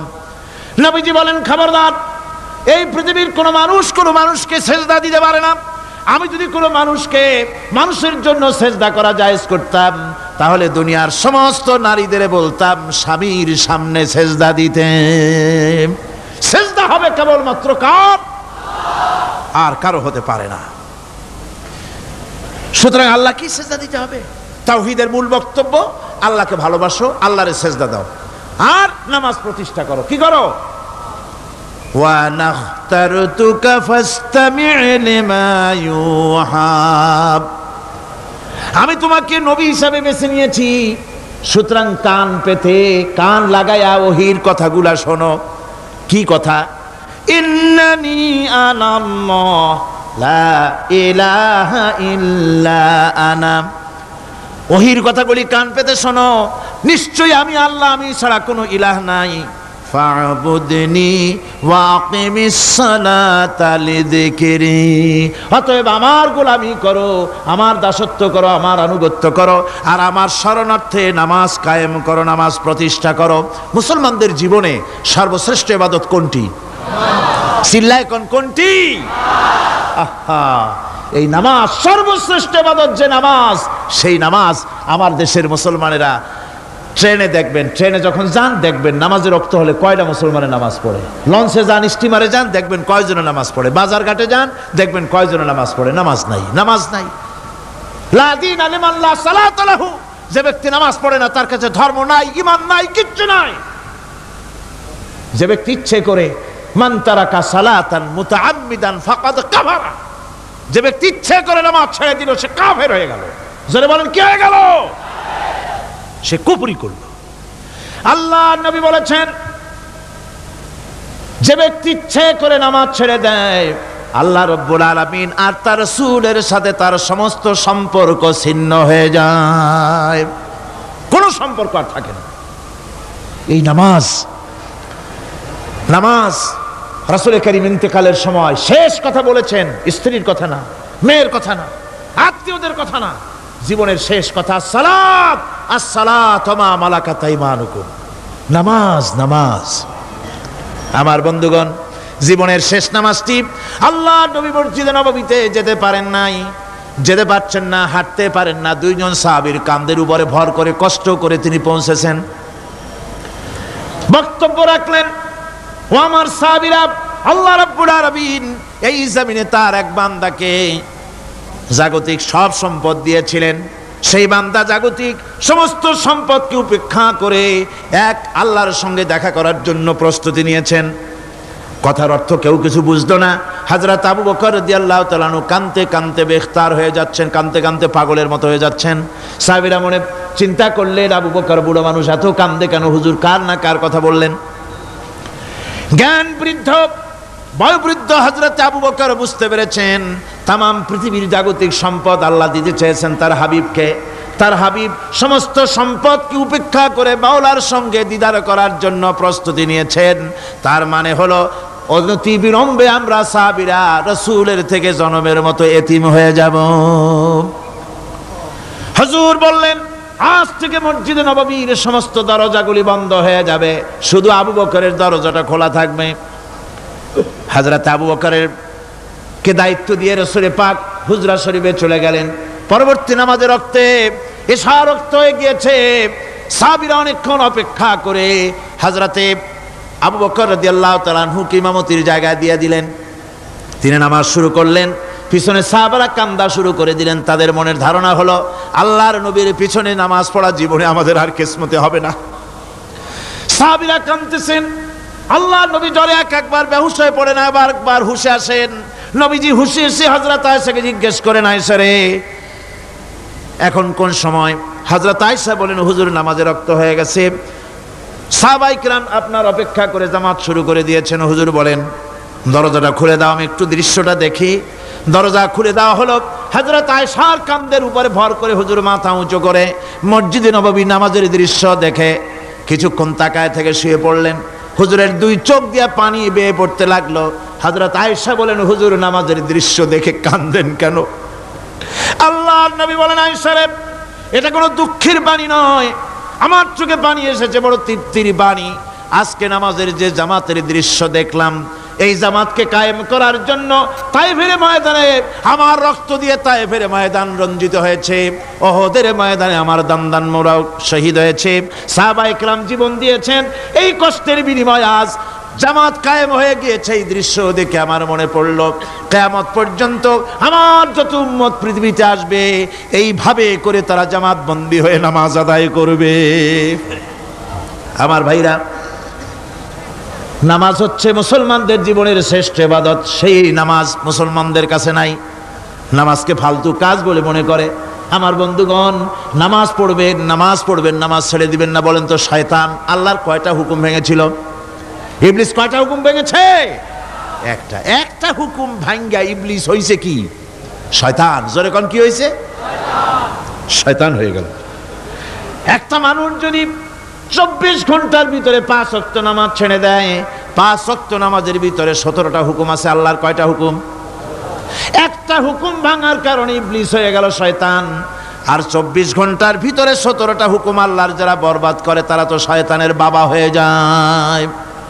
শয়তান দূর থেকে সেলুট মারে যে, বাবা তুমি শুধু বাপ না, আমার ওস্তাদও।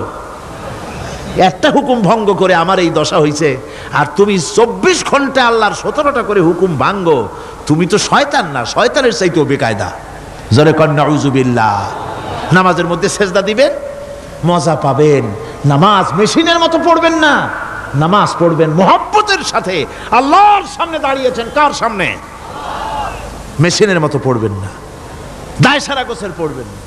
আল্লাহর নবী বলেন, নামাজের ভিতরে যখন সেজদায় যাবে, সেজদা যখন দিবে, তখন মনে করবে তুমি যেন তোমার কপালকে আল্লাহ রব্বুল আলামিনের কদম মোবারকের উপরে ছেড়ে দিয়েছো। নামাজ ছেড়ে দিবেন না। 5 ওয়াক্ত নামাজ আমার যুবক ভাইয়েরা, সর্বশ্রেণীর মুসলমান ভাইয়েরা 5 ওয়াক্ত নামাজ বা জামাত আদায় করবেন। রাজি আছেন? রাজি আছেন? কারা কারা রাজি দেখতে চাই? আলহামদুলিল্লাহ, হাত নামান। জোরে কোন আলহামদুলিল্লাহ, হাত নামান। এতদিন যে নামাজ পড়েন নাই, আল্লাহ যেন মাফ করে দেন। জোরে কোন আমিন। উমরি কাজা শুরু করে দিবেন, 5 ওয়াক্ত নামাজ সঠিকভাবে আদায় করবেন। তাওহীদের তাকাজা হচ্ছে নামাজকেও প্রতিষ্ঠা করতে হবে। তারপরে আল্লাহর আনুগত্যশীল হতে হবে। এগুলি হচ্ছে তাওহীদের তাকাজা, তাওহীদের কথা। আল্লাহ পাকের প্রতি এই মহব্বত নিয়ে আল্লাহর নামাজ, আল্লাহর রোজা ইত্যাদি সঠিকভাবে জীবনের সকল ক্ষেত্রে করতে হবে। আর সাহায্য চাইতে হবে কেবলমাত্র আল্লাহর কাছে। সাহায্যটা কার কাছে চাইবেন কোন তো? একটু মহব্বতের সাথে কোন। যদি কিছু দরকার হয় কার কাছে চাইবেন? আল্লাহ পাক বলছেন নামাজে প্রত্যেক নামাজের ভিতরে আমরা বলি ইয়্যাকা না'বুদু ওয়া ইয়্যাকা নাস্তাঈন। পড়েন সবাই, ইয়্যাকা না'বুদু ওয়া ইয়্যাকা নাস্তাঈন। আল্লাহ, আমরা একমাত্র তোমার গোলাম। একমাত্র কার গোলাম? তোমার গোলাম। সাহায্য কার কাছে চাই? তুমি আল্লাহ, তোমার কাছেই সাহায্য চাই। প্রত্যেক নামাজের প্রত্যেক রাকাতে সূরা ফাতিহা কথা আমরা বলি। আমার বন্ধুগণ, নামাজের মধ্যে কথা বলা সত্ত্বেও আমরা নামাজের ভিতরে আল্লাহ রাব্বুল আলামিনের কাছে সাহায্য চাই বলে কিন্তু সাহায্যটা আল্লাহর কাছে চাই না। যখন ছেলে হয় না, বিবাহ করেছে 10 বছর হয়ে গেছে, সন্তান হয় না, খাজা বাবার কবরের কাছে গিয়া বলে, খাজা বাবা ছেলে নাই, একটা ছেলে দাও। জোরে কোন নাউজুবিল্লাহ। আছে না এমন? বাজে বস্তান নাকি আছে না? হ্যাঁ, বাইজিদ বস্তান, আস্তানা। সেখানে যে গাছের সাথে ইট বাঁধতে হয়, ইট যেমন ভার হবে, মেয়ে লোকের পেটের মধ্যে এরকম বাচ্চায় ভার হবে। নাউজুবিল্লাহ, কি আকীদা, কি খারাফাত! আস্তাগফিরুল্লাহুল আযীম। কোন মুসলমানের করা উচিত না ভাই, কোন মুসলমানের এমনটি কাজ করা উচিত না। আস্তানার কচ্ছপের সাথে আর গাছের দড়ি বাঁধার সাথে সন্তান গ্রহণের কি সম্পর্ক? কোরআনে কারীম আল্লাহ রাব্বুল আলামিন বলেন, আমি যাকে খুশি পুত্র দান করি, যাকে খুশি মেয়ে দান করি, যাকে খুশি ছেলেও দেই মেয়েও দেই, যাকে খুশি আমি কিছুই দেই না। ছেলে দেওয়ার মালিক কে? আকীদাটা সংশোধন করে জানাজ। খবরদার কোন মাজারে গিয়া কিছু চাইবেন না। কার কাছে চাইবেন? ওই দেখুন আল্লাহ পাক বলেন, ফাইযা ফারাগতা ফানসাব ওয়া ইলা রাব্বিকা ফারগাব। আল্লাহ পাক বলেন, বান্দারে যখন তুমি খালি হাত হয়ে যাবে, হাতে যখন কিছু থাকবে না, অসহায় হয়ে যাবে, তখন তুমি দাঁড়ায় যাও, হাত দুটি আমার দরবারে ফয়লায়া দাও। খালক কি রন্দায়ে হুয়ে, दुनिया की ठुकराए हुए आए हैं तेरे दर पर हाथ फैलाए हुए। আল্লাহর দরবারে হাত তোলো, আল্লাহর কাছে হাত পাতো। হাত পাতবেন কার কাছে? আল্লাহ পাকের কাছে। আল্লাহ শিখাই দিলেন, খালি হাত যখন হয়ে যাবে আমার কাছে চাও, আমার কাছে দাঁড়াও, কারো কাছে চাইও না, আমারে বলো। বুখারী শরীফের ভিতরে এসেছে, স্যান্ডেলের ফিতা কাছা যদি ছিঁড়ে যায়, মানুষের কাছে চেয়েও না, আমি আল্লাহর কাছে চাও। আমার কাছে চাও, আমি দিব। আল্লাহর ভান্ডারে অভাব আছে? জোরে কোন অভাব আছে? অভাব নাই। বিপদে পড়ে গেছেন, মুসিবতে পড়ে গেছেন, মাজারে গিয়া খবরদার কোন মাজারে গিয়া কিছু চাইবেন না। মাজারে গিয়া নিজের প্রয়োজনের কথা বলবেন না। পরিষ্কার হারাম, হারাম কোনো সন্দেহ নাই। মাজারে গিয়া কিছু চাইবেন না, চাইবেন আল্লাহর কাছে। আপনি দেখুন, ইউনূস আলাইহিস সালাম বিপদে পড়লেন, আপনি কি ইউনূস আলাইহিস সালামের চাইতে বেশি বিপদে পড়ছেন নাকি কোন? ইউনূস আলাইহিস সালামের চাইতে অত বড় বিপদে দুনিয়ার কোন মানুষ পড়ছে কোনোদিন? আমার ভাইয়েরা, মাছে গিলে ফেলেছে, মাছ পানির অথল তলদেশে চলে গেছে, মাছের পেটের ভিতরে জানলা নাই, দরজা নাই। হযরত ইউনূস আলাইহিস সালাম লক্ষ্য করলেন, এখন তো আর বাঁচতে পারবো না, মরা ছাড়া পথ নাই। ইউনূস আলাইহিস সালাম চিৎকার মারলেন, লা ইলাহা ইল্লা আনতা সুবহানাকা ইন্নী কুনতু মিনাজ জালিমিন। পড়েন সবাই, লা ইলাহা ইল্লা আনতা সুবহানাকা ইন্নী কুনতু মিনাজ জালিমিন। লা ইলাহা ইল্লা আনতা, আল্লাহ তুমি ছাড়া কেউ নাই, তুমি ছাড়া কেউ নাই, কোনো ইলাহ নাই, মাবুদ নাই। আমি তোমার পবিত্রতা ঘোষণা করছি, তুমি দয়া করে আমাকে বাঁচাও, আমি আমার নিজের উপর জুলম করেছি। আমার বন্ধুগণ, এত বড় মারাত্মক বিপদের ভিতরে ইউনূস আলাইহিস সালাম যখন চিৎকার মারলেন পানির ভিতরে বসে, মাছের পেটের ভিতরে বসে, আল্লাহ রাব্বুল আলামিন চুপ করে থাকলেন না, সঙ্গে সঙ্গে রাব্বুল আলামিন জবাব দিয়া দিলেন, فاستجبنا له ونجيناه من الغم وكذلك ننجي المؤمنين। আমি বললাম, ইউনূস তুমি বিপদে পড়েছ, তুমি যখন চিৎকার মারলে তোমার চিৎকারের আওয়াজ দুনিয়ার কেউ শোনে নাই, কোন রাজা বাদশাহ, তোমার আত্মীয় বন্ধু বান্ধব কেউ শোনে নাই। নদীর অতল তলদেশে মাছের পেটের ভিতরে বসে যে চিৎকার তুমি মারলে পৃথিবীর কেউ শোনে নাই, আমি তোমার আরশের মালিক আল্লাহ রব্বুল আলামিন শুনেছি। শুধু শুনি নাই, জবাব দিয়া দিলাম, মাছের পেটের ভিতরে বেদনার সৃষ্টি করে দিলাম। মাছ ভেটে উঠল নদীর উপরে, ব্যথার চোটে মাছ দেখলো, বমি করা ছাড়া পথ নাই, মাছ দরিয়ার কিনারে গিয়া বমি করে ফালাই দিল ইউনূস আলাইহিস সালামকে। আল্লাহ বলেন, ইউনূস রে বাঁচায় দিলাম। ও পৃথিবীর মুমিনেরা, শুধু ইউনূসকে নয়, পৃথিবীর মুমিন বান্দারা যখন বিপদে পড়বে আর আমার কাছে যদি তারা প্রার্থনা করে, আমার কাছে সাহায্য চাই, ওয়া কাযালিকা নুজিল মুমিনিন, এইভাবে করে আমি মুমিনদেরকেও বিপদ থেকে বাঁচাইয়া দিব। জোরে কান সুবহানাল্লাহ। ওয়াদা কার? ওয়াদা কার? সুতরাং মাজারে নয়, মসজিদে গিয়া কানবেন। কোথায় গিয়া কানবেন? কোথায়? মসজিদে গিয়া কানবেন। আমার বন্ধুগণ, আল্লাহ রাব্বুল আলামিন বলেন, ইয়ানসুরকুমুল্লাহু ফালা গালিবা লাকুম, আল্লাহ যদি তোমাকে সাহায্য করেন তবে কোন শক্তি তোমাকে তার উপরে জয়ী হতে পারবে না, কেউ তোমাকে তার থেকে ফিরাতে পারবে না। আর যদি আল্লাহ তোমাকে জিল্লতি দেন, যদি তোমাকে আল্লাহ পাক লাঞ্ছিত করেন, তোমাকে কেউ সম্মান দিতে পারবে না। দেখুন, ইব্রাহিম আলাইহিস সালামকে নমরুদ আগুনের মধ্যে ফালাই দিবে, জিবরাইল বলছেন, ইব্রাহিম আমার কাছে সাহায্য চাও, আমি তোমার বাঁচাই দেব, আগুনটারে নিভাই দিব। কত বড় কথা, আমি বাঁচাই দেব, আমার কাছে বলো না। ইব্রাহিম আলাইহিস সালাম জিবরাইলের কাছে সাহায্য চাইছে? কোন চেয়েছেন? হযরত ইব্রাহিম বলেন, জিবরাইল সাহায্য তোমার কাছে আমি কেন চাইবো? তোমার কাছে সাহায্য চাওয়ার প্রশ্ন ওঠে না, কারণ আমি এমন কোন অন্ধ আল্লাহর ইবাদত করি না যে আল্লাহ তার গোলামের দুঃখ নিজের চোখে না দেখেন।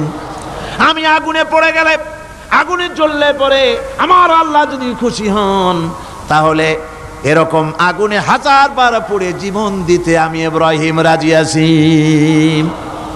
ইব্রাহিম আলাইহিস সালাম আগুনে পড়ে গেলেন, আল্লাহ পাক দেখলেন ইব্রাহিম পাস করছে, কোন ডিভিশন? ফার্স্ট ক্লাস, ফার্স্ট হয়ে গেছে। আগুনের ভিতরে পড়ে গেলেন, আল্লাহ পাক সঙ্গে সঙ্গে আগুনের প্রতি নোটিশ করে দিলেন, ইয়া নারু কুনি বারদাও ওয়া সালামান আলা ইব্রাহিম, আগুন আমার ইব্রাহিমের জন্য শান্তিদায়ক, ঠান্ডা হয়ে যা। সুবহানাল্লাহ ওয়া বিহামদিহি। এই জন্য আল্লাহ রাসূল বলেছেন, ইযা সালতা ফাসআলিল্লাহ, যদি কিছু চাও কার কাছে চাইবা? কে শেখাচ্ছেন? রাসূল। আল্লাহ রাসূল বলছেন, ইযা সালতা ফাসআলিল্লাহ, যদি কিছু চাও আল্লাহর কাছে চাও, ওয়া ইযা স্তানতা ফাস্তাইন বিল্লাহ, আর যদি কিছু চাইতে চাও, সাহায্য চাও, সাহায্য চাইবা আল্লাহর কাছে। কার কাছে? কোন মাজারে চাইবেন? কোন মাজারে চাইবেন? কোন কবরস্থানে চাইবেন? কারা কারা চাইবেন না হাত উঁচু করে দেখান।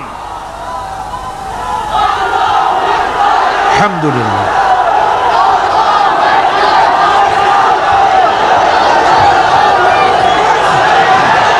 আলহামদুলিল্লাহ। ও ভাই বসেন, বসেন। আমি তো দাঁড়াইতে কই নাই, দাঁড়ান কেন? এই তো শেষ করে দিচ্ছি। বিরক্ত হচ্ছেন নাকি? বিরক্ত হচ্ছেন? শেষ হয়ে এলো, একটুখানি জিকির করেন আল্লাহর, আল্লাহ আল্লাহ আল্লাহ আল্লাহ।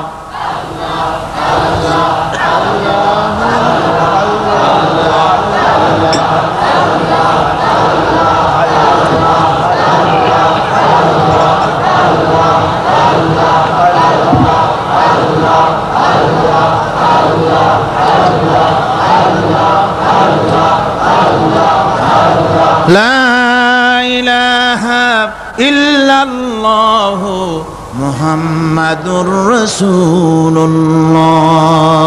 ভাইরা, এতক্ষণ আমি যা বললাম, আর রহমান আল্লামাল কোরআন, আল্লাহ আমাদের কোরআন শিখাইছেন, দয়াবান মেহেরবান তিনি আমাদের কোরআন শিখাইছেন। কোরআন আমাদেরকে তৌহিদ শিখাইছে। কি শিখাইছে?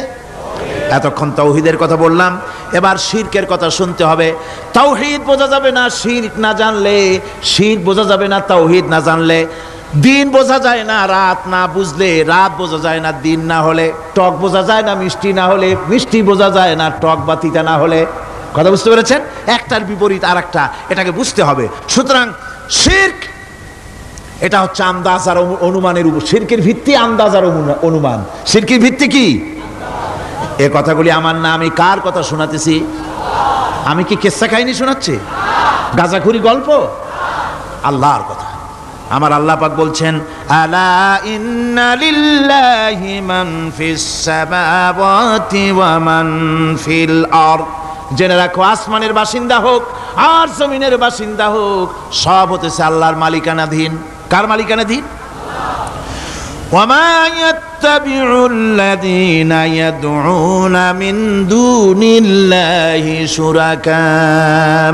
যারা আল্লাহকে ছাড়া মন গড়া শরীকদারকে ডাকে, আল্লাহরে বাদ দিয়া অন্য শরীকদের যারা ডাকে, তারা এইটা ডাকে কিভাবে?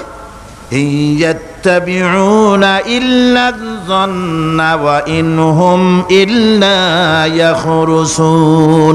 তারা নিছক আন্দাজ এবং অনুমানের অনুসারী, আর শুধু কল্পনাই করে। সব কল্পনা, কোনো দলিল নাই। মাজারে গিয়া কিছু চাওয়া, এর কি কোনো দলিল আছে? রাসূলুল্লাহ এরকম করেছেন, সাহাবায়ে কেরাম এরকম করেছেন? আগরবাতি দেওয়া, মোমবাতি দেওয়া, চাদর দেওয়া, এগুলো রাসূলুল্লাহ করেছেন না সাহাবায়ে কেরাম করেছেন? এগুলি সব আন্দাজ এবং অনুমানের উপরে করা। শিরক হচ্ছে অন্ধ অনুকরণের পরিণতি। ওই দেখছি মা বাপ করেছে, মুরব্বীরা করেছে, তাই করে। আল্লাহ পাক বলছেন, যদি তাদের জিজ্ঞেস করে সব কাজ করো কেন তারা?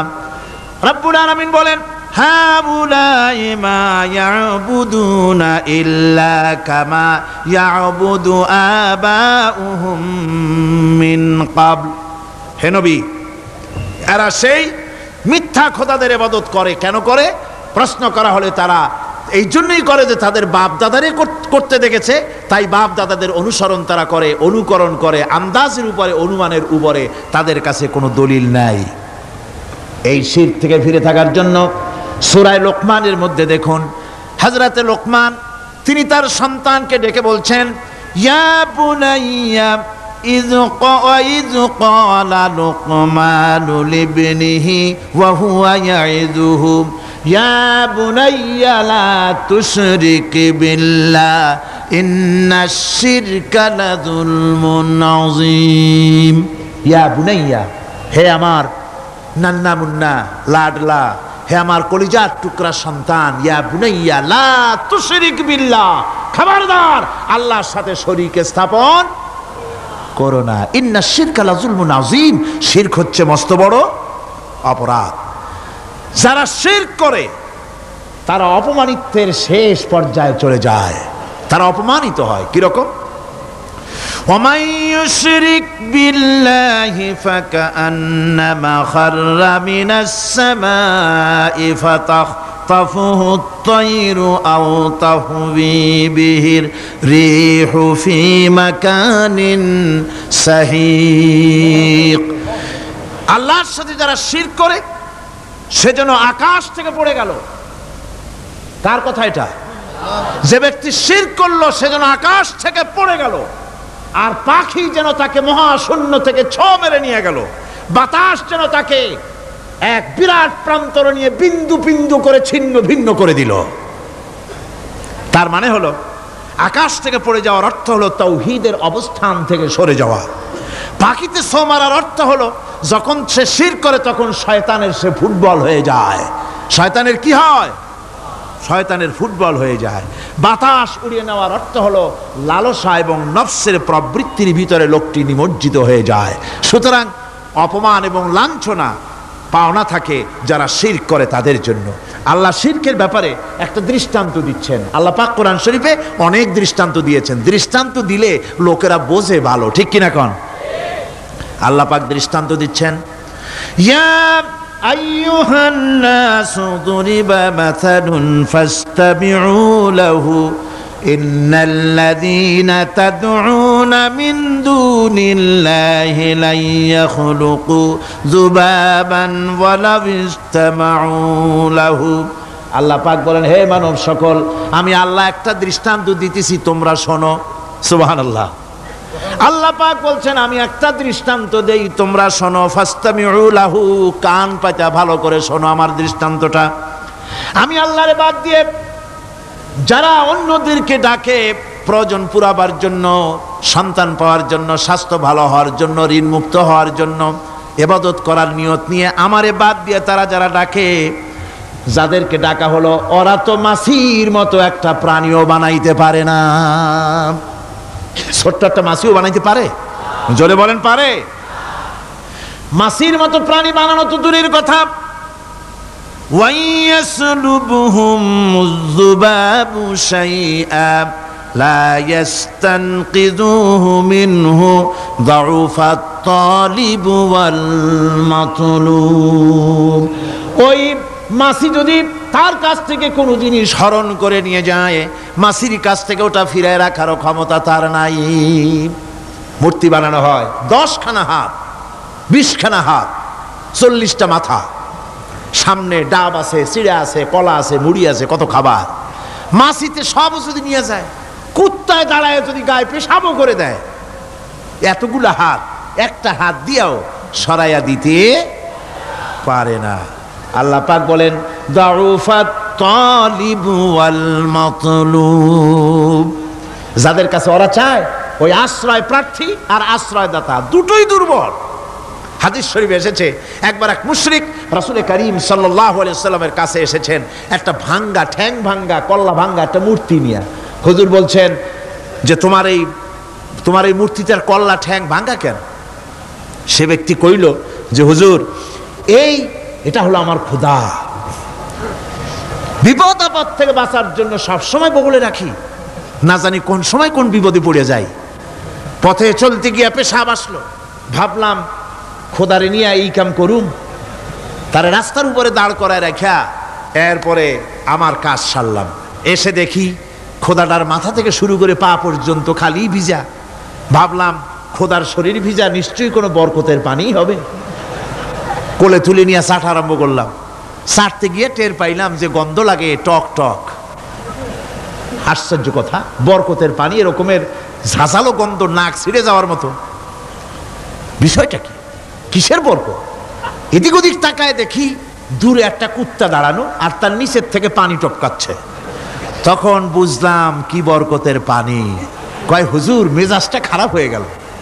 খোদাটা ঠ্যাং না ধরিয়া, ঠ্যাং ধরে বললাম, তুই খোদা না হুদা? কুত্তার পেশাব দিয়া নিজের বাঁচাইতে পারো না, আমারে বাঁচাবি কেমনে? কাসার দিয়া কল্লা ভাঙ্গে ভালাইছি। হুজুর জিজ্ঞেস করলেন, আমার কাছে কেন এসেছো? মুশরিক ব্যক্তি বলছি, ইয়া রাসূলুল্লাহ, জীবনের ভুল বুঝতে পেরেছি, আমি এখন তাওহীদের শরবত পান করতে এসেছি। নবীজি বললেন, পড়ো লা ইলাহা ইল্লাল্লাহু মুহাম্মাদুর রাসূলুল্লাহ। আল্লাহ পাক কি সুন্দর করে বুঝাচ্ছেন, আমি ছাড়া কারো কোনো ক্ষমতা নাই। আল্লাহুল্লাযী খালাকাকুম সুম্মা রাযাকাকুম সুম্মা ইউমীতুকুম সুম্মা ইউহয়ীকুম। আল্লাহ বলছেন, ও বান্দারা শোনো, আমি আল্লাহ তোমাদেরকে সৃষ্টি করেছি, শুধু সৃষ্টি করি নাই, খাবার দিছি। কে দিয়েছেন খাবার? সৃষ্টি করেছি, খাবার দিয়েছি, এরপরে তোমাদের মৃত্যু করব, আবার মৃত্যুর উপরে আমি আল্লাহ তোমাদের জিন্দা করব। হাল মিন শুরাকাইকুম মান ইয়াফআলু মিন যালিকুম মিন শাই। তোমরা তাদের পূজা করো, তোমরা তাদের ইবাদত করো, আমি আল্লাহ ছাড়া আমি যে সব কাজ করি এই সব কাজ তোমাদের ওই সব দেবদেবতারা করতে পারে? আল্লাহ বলেন পারে না। সুবহানাহু ওয়া তাআলা আম্মা ইউশরিকুন। তিনি পবিত্র, পবিত্র পবিত্র। তারা যে সমস্ত কথা বলে আর আল্লাহর সাথে যে সমস্ত জিনিস দিয়ে শরীক স্থাপন করে তার থেকে আল্লাহ মহান পবিত্র।